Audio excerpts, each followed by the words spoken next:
listeners through Lime Talk Radio. The message will continue, the conversations will become stronger, and the healing epic. Are you ready to thread your life with intuition? Intuit Apparel can help you do just that. This is not just about a piece of clothing. This is about a movement, an awakening, and staying centered in life. Your life. Intuitive and host of the radio show Get Into It, Lynn Brown, was given this image with the intention of a clothing line designed to represent the essence of life itself. Visit intuitapparel.com now and wear your intuition with pride. Get ready to rid yourself of all that is weighing you down and holding you back from living the life you want for yourself. Coming Clean, The Art of Transparency with Catherine Moss is a hit show for women in recovery who are ready to live life on purpose. Tune in and let Catherine help you live your truth one day at a time. Live each Tuesday, 9 a.m. Pacific on TransformationTalkRadio.com.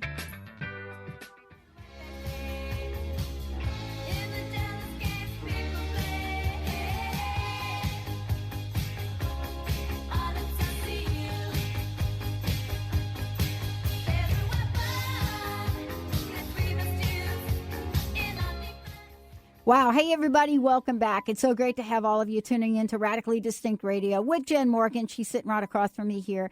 Be your most powerful brand. How? Well, you're going to hear about the RAD Method. And we're kicking that off by looking at passion. Access your passion. She's talking about that today. She's got, some really cool things planned to help all of us get through understanding and activating that in our lives in so many ways. But before we go on to perseverance, I can still hear the ticket at ping pong ball, how many millions of times I've had to hit that thing. How can people find out more about you? Yeah, you come on over to my website, jennmorgan.com. That's Jenn with 2 N's, morgan.com. Or you can give me a call, 206-972-5366. Yeah. Well, let's pop it into perseverance, and then we're going to talk about living truthfully as well. Okay, persevere. May have to skip the next break too to get this in because I don't want to leave anything out. Perseverance. People don't associate perseverance with passion very much, but when I hear you talk about it, it's just right there.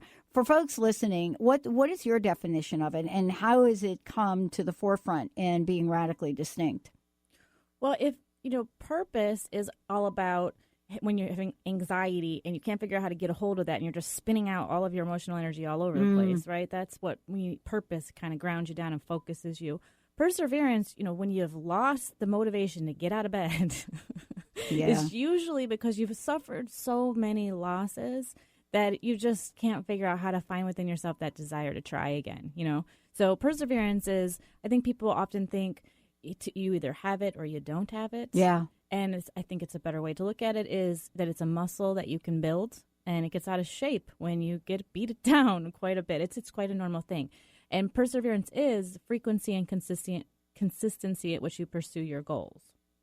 So somebody with the ability to persevere, they can focus on things that they can control. You're playing to win. Your focus is not win or lose. Your focus is on these are the things that I can do. I can't control the outcome, but I can control myself. I can control how I show up. I can control what I focus on. Losses and when people, maybe in dating, for example, you get rejected, those things are going to happen and they're going to hurt. But what do you do next? Do you jump? Do you get back in the game, or do you take yourself out for a few years? That's having perseverance. It's playing to win. Without perseverance, you're playing to not lose, which is to let your fears take you out of the game before you've even gotten to the starting line.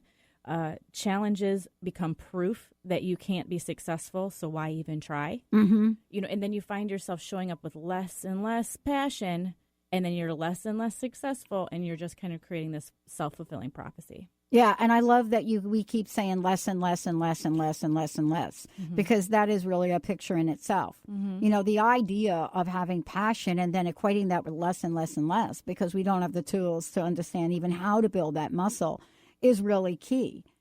How do we build a muscle? I mean, I know I've got stories. I know you've got stories. And even when you say the word perseverance, people are like, oh, really?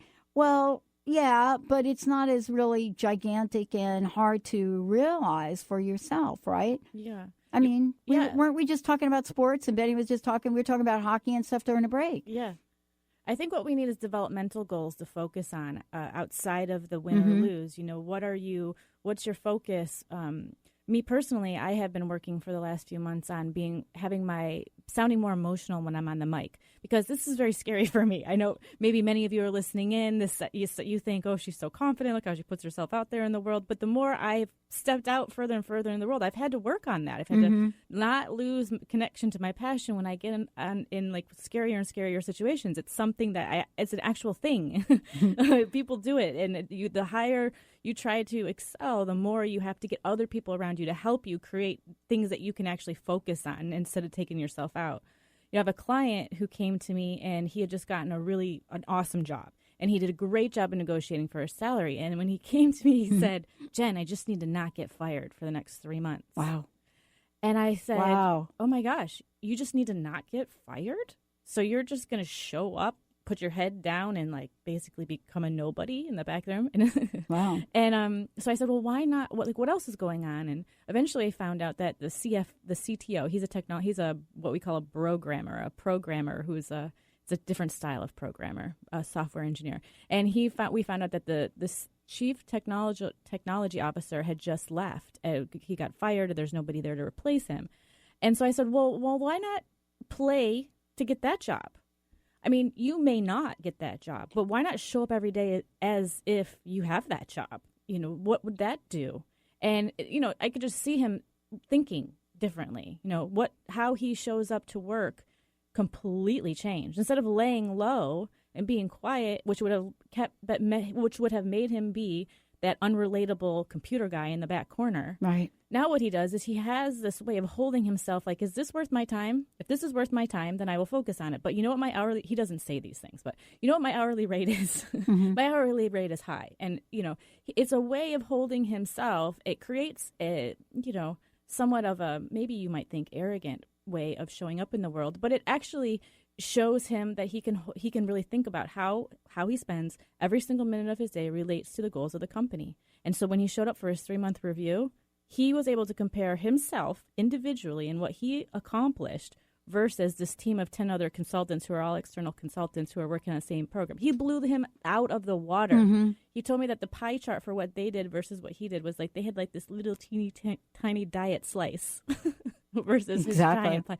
So that's the idea. You know, I think perseverance really comes from the focus on playing to win instead of playing to not lose. Well, I think one of the things you're talking about is the idea of being in the place of perseverance with confidence.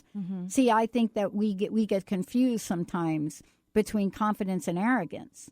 And there's a level of humility that you can have in the way you show up and persevere. I mean, we see it in the way we practice for life, right? And those are different energies. I mean, they might look similar to some people, but confidence is essential in not just perseverance, but what we're talking about, right? Having that confidence, you know, being confident in what you're saying yes to is important, isn't it? Yeah, absolutely. I mean, knowing what you're trying to do is what helps you be confident, right? And oftentimes we walk into a room and we're just trying to get everyone to like us. You can't control other people and what they think about you. It's just not possible. So it's sort of like you're trying to play a game that you really just cannot win. So let's not play the games we can't win. What we can do here is say, you know what, my intention is to be able to make a big impact in this organization. And I know how I can do that. I can focus on these specific activities. And that gives you confidence versus, you know, if he focused only on getting that job, which would be unrealistic, right? The goal is not that he gets that job. The goal is that he shows up as somebody worthy of that job because they hired him at a rate that was higher than other people who are at a certain level, you know? And so how can he show up confidently? Well, he has to focus on what his time is worth. It just is a different mindset. It's a different way of focusing on how your attitude affects how you show up in the world. Well, you know, one of the things I wanted to ask you about is sometimes when we're in the flow of perseverance, as you said, frequency and consistency, and those are not the same. Right. You know, we think they're the same. We think frequency and consistency are not the same. I know from my little table tennis analogy that they're not the same, right? Yeah. Right. And Benny was just kind of doing and looking at an example of that. Yeah, you can hit the ball 100 times in a very short period of time. I mean, minutes. But that's frequency. Now, here's consistency, because I got schooled the other day by a guy that couldn't even say my name, right? Because I play with folks from different countries. And he showed me. And he used his hands to show me where he wanted me to hit the ball. And when he first started showing me, he was very kindly, like here, like gently. After about 3 minutes where I could not hit the ball there, he was like banging on the table here, because I had the frequency of doing it, but I didn't have the consistency to hit it there. Finally, the guy that runs the place came over, and he said he drew a circle on the table. You're like, I know what you're saying. I'm just not being able to. But what he did was he drew a circle 5 inches to the right. Okay. And he told me to aim there. And then you hit it? And then I hit it where the other guy wanted me to go. Got it. That makes sense. I totally used to do that. I get that. Yeah, but that's the difference, isn't it? Yeah, the way that I think about them, your frequency is your manifestation style. So this woman who advises me sometimes on projects asked me, not just the other day, Jen, are you a sprinter or a marathon runner? And I'm clearly a marathon runner. If you force me to do a sprinting activity in like my work, I will be very upset with you. Now, I have to work on that, because you do need to be able to move quickly and you need to do all these things. But really, in the long run, I think fast is consistent over a long period of time. So I'm a marathon personality. That's your manifestation style. It's how you naturally do things. Are you a person who waits until the last minute and then all of a sudden you're like Speedy Gonzalez and gets the thing done?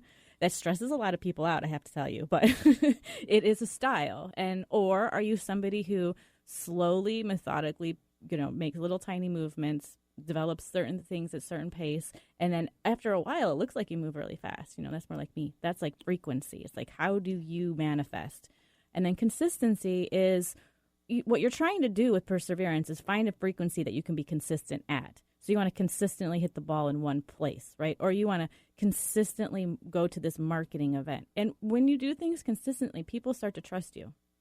So and that's how we end up with a reputation and things like that. So if I want someone to come to me because they want to create like some big changes in their life, and what they really need is somebody to help them with a consistent momentum, right? I'm going to be a good person for them because I can do that, and I have a track record for doing that. That's consistency, how you consistently show up in the world. Yeah, it really is important to do that. I mean, can you imagine if it were me and you now coming on air, and we started to be all over the map with the way we showed up for our listeners, right? I mean, I'm a little bit all over the map sometimes, but it's part of my personality, and that's become, how people expect you to show up. And if there wasn't that level of consistency, frequency is us showing up every day and doing this, right?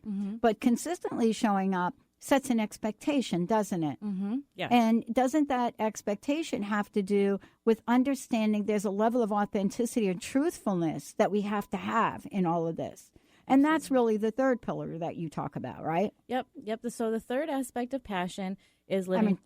Third aspect. I don't know, these 2 words, aspect and pillar, and we have to make sure to use them in the right order. We've only gone over this a million times together, right? And and I'm the one that just blundered that right there. I think you're the one who told me this is an aspect. I know. I am the one. Oh my gosh, here we go. Yeah, that's true. Okay. So the third aspect is living truthfully. If you have ever found yourself feeling sad and depressed in a world that expects you to be happy, then you understand how hard it is to live truthfully. I think that this is the hardest one, because it's about being honest with yourself about who you are, the role you play, and what you really want. And, we've been socially conditioned to sit down, get in line, and buy what people tell you to, not to stand up and be unique and and say things when you want to. We've consistently learned how to put on a smiley face, make everybody believe that everything's okay so we can get the job done. And I think it's even more so for a woman. I think women, because you're the keeping the family together, you got challenges going on, but you got these little kitties and you got to help them move along. And we just naturally have culturally assumed. And we as women, we just all of a sudden we find ourselves in this imposter where on the outside it looks like we got our entire life together. Our kids are beautiful. We got a great family. We have a great job also. How? I don't know. And inside we just don't even know who we are anymore.